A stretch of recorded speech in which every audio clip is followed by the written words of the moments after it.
Aujourd'hui, on va continuer la collection des exercices proposés au baccalauréat marocain pour la troisième unité, transmission de l'information génétique par la reproduction sexuée et les lois statistiques. Et cela pour les examens du baccalauréat proposés lors de les sessions normales et de rattrapage 2018. Et on va commencer par la session normale 2018. Pour mettre en évidence le rôle de la méiose et de la fécondation dans le maintien du karyotype, c'est-à-dire la formule chromosomique, et dans la diversité génétique, ainsi connaître le mode de transmission de quelques gènes responsables des caractères héréditaires, on propose les données suivantes. Donc dans cet exercice, on va voir à la fois une partie concernant la reproduction sexuée, on parle de la méiose, la fécondation, et une partie concernant les lois statistiques, c'est-à-dire la transmission des caractères. La tavelure est la principale maladie du pommier. Elle est causée par un champignon nommé Venturi inequalis, qui cause des lésions noires et brunes à la surface des feuilles, des bourgeons et des fruits. Ces lésions sont dues à la rupture de la cuticule. Le document suivant représente le cycle de développement de ce champignon. Donc vous devez lire ce texte pour bien comprendre le cycle de développement de ce champignon. Premièrement, en vous basant sur vos connaissances et en exploitant le document ci-dessus. Donnez en justifiant votre réponse la formule chromosomique de la cellule œuf et des ascospores. Puis, en deuxièmement, réalisez le cycle chromosomique de Venturi inequalis et déterminez son type, c'est-à-dire le type de cycle de croisement. Donc, sur un sol humide, la rencontre de deux filaments mycélium, donc filaments du champignon, aboutit à la fusion des cellules d'une entéridie. On sait que l'entéridie, c'est l'organe génital mâle, avec celle d'un oscogone, donc l'ascogone, l'organe femelle. Les cellules œufs obtenues entrent en méiose. Donc la cellule œuf qui va être 2N va entrer en méiose rapidement, suivie d'une mitose et donne naissance à des asques mûrs qui renferment 8 ascospores, structure à 2 cellules. Au printemps, les précipitations disséminent les ascospores et le vent les transporte sur les jeunes feuilles du pommier. Sous l'effet de la température et de l'humidité, les ascospores germent, donnent naissance à un tube germinatif qui pénètre dans les feuilles et cause des lésions suite à la rupture de la cuticule.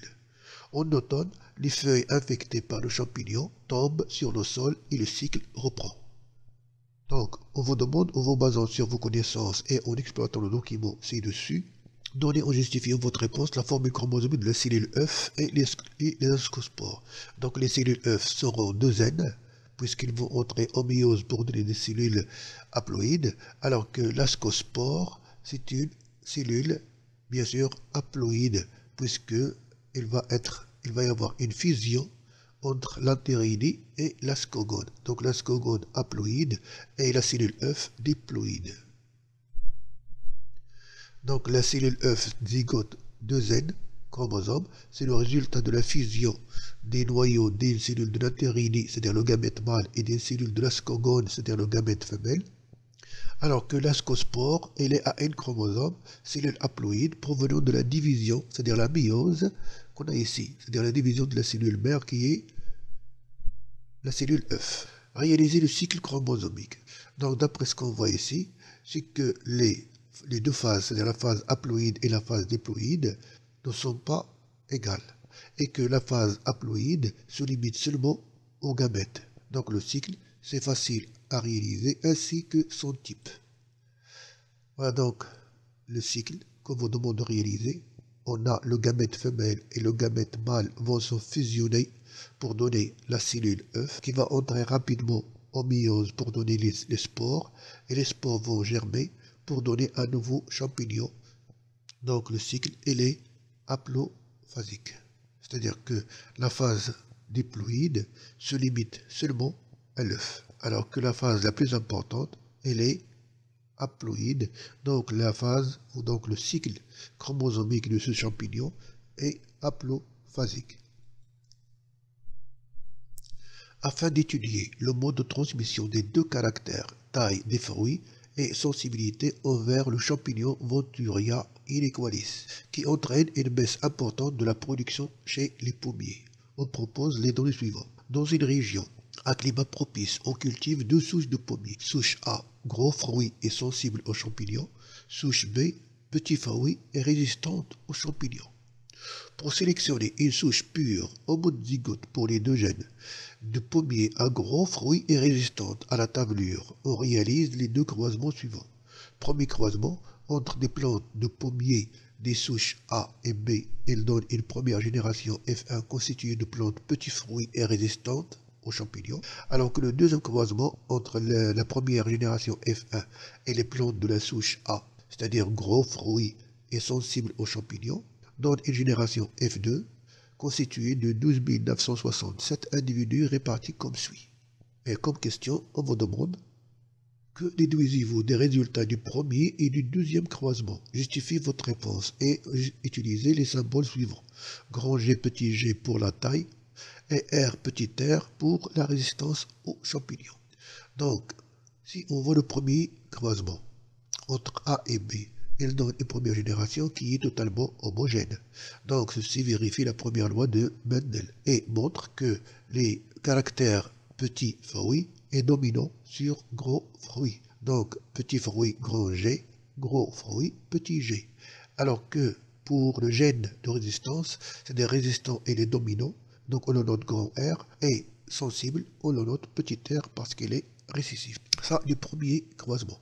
Du deuxième croisement, remarquez ici, on a F1 qui va bien sûr être hétérozygote pour les deux gènes. Alors que A, gros fruit, c'est-à-dire il est récessif, sensible, il est récessif. Ce qui montre qu'on a ici un test cross, c'est-à-dire un croisement entre un F1, un hétérozygote, ou un double hétérozygote, avec un individu qui est un double récessif. Ça nous donne 4 phénotypes différents, mais de même proportion. Donc un quart, un quart, un quart, un quart. Ceci montre que lors des tests cross, on obtient une génération de même proportion, un quart, un quart, un quart, un quart, indique que les deux gènes sont indépendants, c'est-à-dire portés par deux chromosomes différents. Donc comme réponse, le premier croisement F1 est homogène, les parents sont donc de race pure, conformément à la première loi de Mendel. Le phénotype des individus de la génération F1 ressemble à l'un des parents. Donc, l'allèle responsable du caractère petit fruit domine au nom de grand G. L'allèle responsable du caractère gros fruit est récessif au nom de petit g. De même, pour l'allèle responsable du caractère résistance aux champignons est dominant au nom de grand R, alors que celui qui est responsable de la sensibilité aux champignons est récessif au nom de petit r. Pour le deuxième croisement, il s'agit d'un test cross où on obtient une génération composée de 4 phénotypes différents de même proportion, c'est-à-dire 25, 25, 25, 25, 25. C'est-à-dire un quart, un quart, un quart, un quart. Donc la troisième loi de Mendel est vérifiée, qui dit ségrégation indépendante des allèles lors de la formation des gamètes. Donc les gènes étudiés sont indépendants, c'est-à-dire portés par des paires de chromosomes non homologues. Deuxième question. Donnez l'interprétation chromosomique des résultats du deuxième croisement en vous basant sur l'échiquier de croisement, puis dégager le pourcentage du phénotype voulu. Deuxième croisement, c'est un test cross. Donc on a l'individu hétérozygote va donner 4 types de gamètes de même proportion, alors que l'individu A double récessif va donner seulement un seul type de gamète. Et ce qu'on veut obtenir, bien sûr, c'est gros fruits résistants. Donc ça, le pourcentage, c'est un quart. Alors, remarquez ici, donc la souche A, double récessif, petit g, petit r, F1, hétérozygote, le voilà, son génotype va donner 4 types de gamètes de même proportion, alors que la souche pure va donner bien sûr seulement un seul type de gamète. Et le tableau qui représente l'échiquier de croisement nous montre que le pourcentage du fruit voulu, c'est-à-dire gros fruits résistants aux champignons, représente bien sûr 25%. Dernière question. À partir des résultats obtenus en réponse à la question 4, proposez un croisement permettant d'augmenter le pourcentage de la souche pure du pommier désiré, puis déterminer le pourcentage du phénotype de cette souche pure. Donc pour avoir des pommes à gros fruits et résistants aux champignons, on doit bien sûr réaliser un croisement entre ces individus petit g, grand R. Petit g homozygote pour cet allèle, et là bien sûr il est résistant. Donc on va avoir ici la moitié, donc celui-là va donner des gamètes 1,5, et lorsqu'on fait bien sûr le croisement, on va avoir 3/4. Donc pour obtenir une souche pure à gros fruits et résistante aux champignons de la tablure, on réalise une autofécondation des plantes F2 ayant les phénotypes voulus, c'est-à-dire gros fruits et résistantes à la tablure. Donc connaissant leur génotype, ils vont donner bien sûr des gamètes petit g grand R, petit g petit r de même proportion, 1,5. Et lorsqu'on fait le tableau, c'est-à-dire l'échiquier de croisement, on va avoir petit g grand R, petit g grand R, petit g grand R en proportion 3/4. Donc bien sûr un tiers qui sont de race pure. Et bien sûr lorsqu'on fait le croisement entre ces individus, on va avoir 100% des plantes voulues, c'est-à-dire gros fruits et résistantes à la tablure. Bien sûr, d'après la réponse qu'on vous demande, ne donnez pas le croisement. Celui-là, vous devez le faire dans votre feuille de brouillon. Passons maintenant à la correction de l'examen proposé lors de la session de rattrapage. Pour mettre en évidence le rôle de la méiose et de la fécondation dans le maintien de la stabilité du caryotype et dans la diversité des phénotypes au cours des générations, ainsi que l'étude du mode de transmission de quelques maladies héréditaires chez l'homme, on propose les données suivantes. Le cycle de développement chez l'homme, document 1, connaît l'alternance de deux phénomènes, bien sûr. La méiose responsable de la formation des gamètes mâles, spermatozoïdes ou femelles, ovocytes, et la fécondation responsable de la formation d'un œuf ou de zygote. Cet œuf subit une succession de mitoses pour donner un nouvel individu, comme vous le remarquez ici. Un mâle qui va donner un gamète mâle et une femelle va donner bien sûr un gamète femelle, dont la rencontre va donner, c'est-à-dire la fusion des deux cellules ou des deux noyaux vont donner un œuf. L'œuf va subir un grand nombre de mitoses pour donner un nouveau individu qui va être soit mâle, soit femelle. Premièrement, déterminer la formule chromosomique des cellules A, B et C. Donc la cellule A, elle est haploïde puisqu'il s'agit d'un gamète mâle. B, aussi haploïde, N chromosome puisqu'il s'agit d'un gamète femelle. Et C, 2N, c'est-à-dire diploïde, c'est la cellule œuf puisqu'il provient de la fusion de ces deux cellules haploïdes, donc c'est 2N. Donc la cellule A, N, est égale à 23 chromosomes, elle est haploïde, donc gamète mâle. B aussi, puisqu'elle représente le gamète femelle, alors que C, c'est la cellule œuf, puisque présente bien sûr 2N est égal à 46, elle présente bien sûr la cellule œuf ou zygote. Réaliser le cycle chromosomique de l'homme. Donc ça, bien sûr, représente le cycle du développement.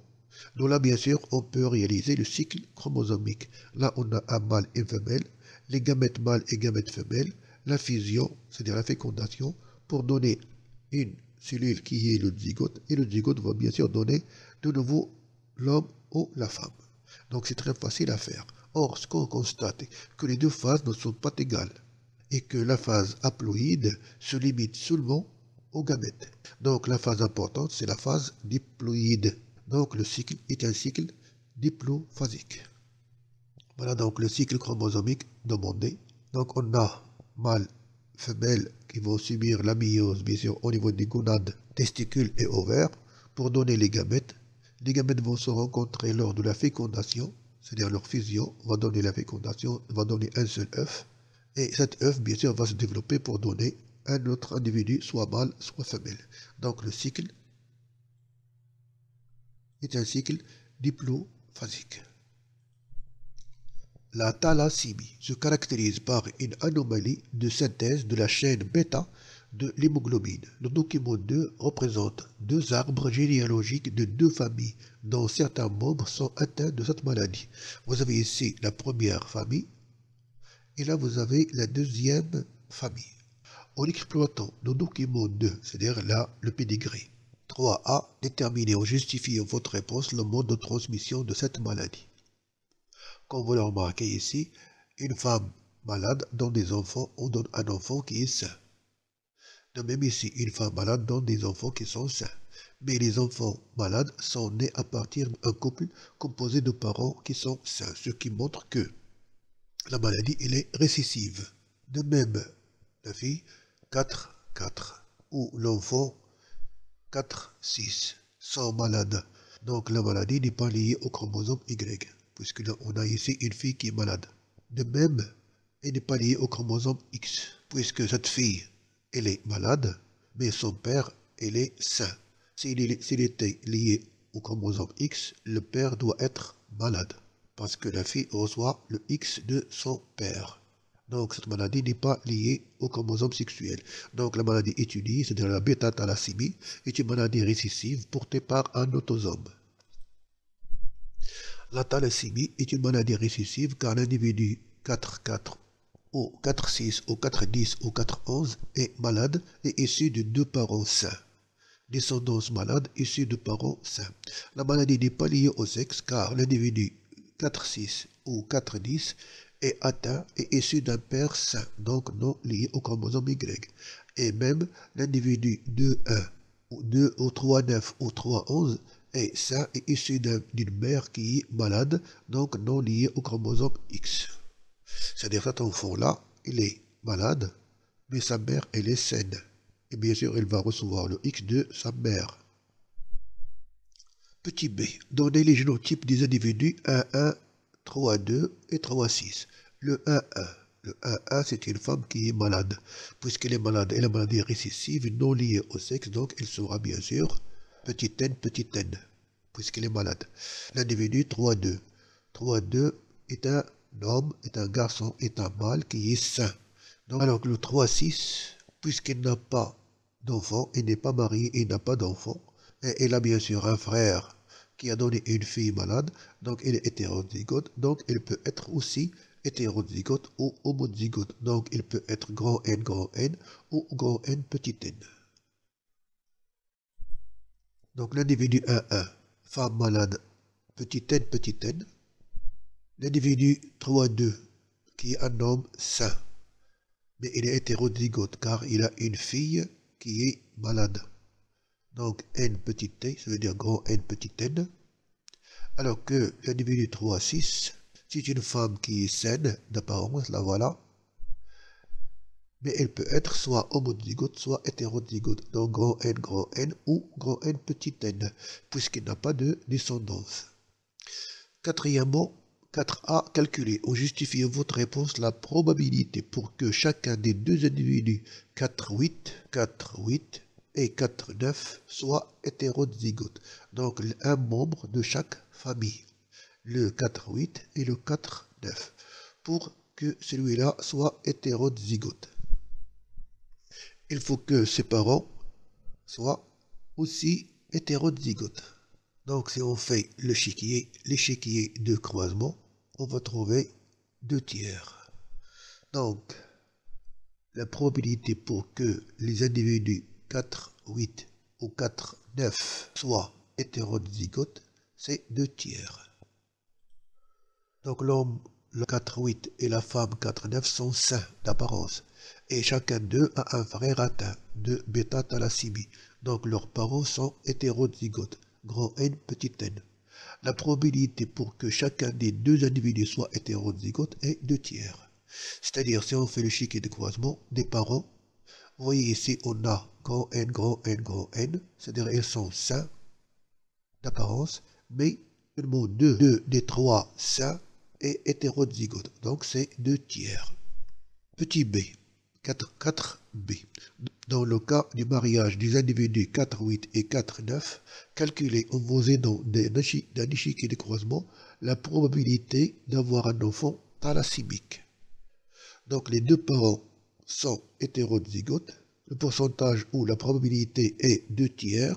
Si on fait le croisement, c'est-à-dire l'échiquier de croisement, comme celui-là, on va trouver un quart qui va être atteint. Donc la probabilité pour que ce couple 4,8,4,9 ait un enfant thalassémique est égale à 2 tiers fois 2 tiers fois un quart, qui est égal à un neuvième. Donc voilà l'explication.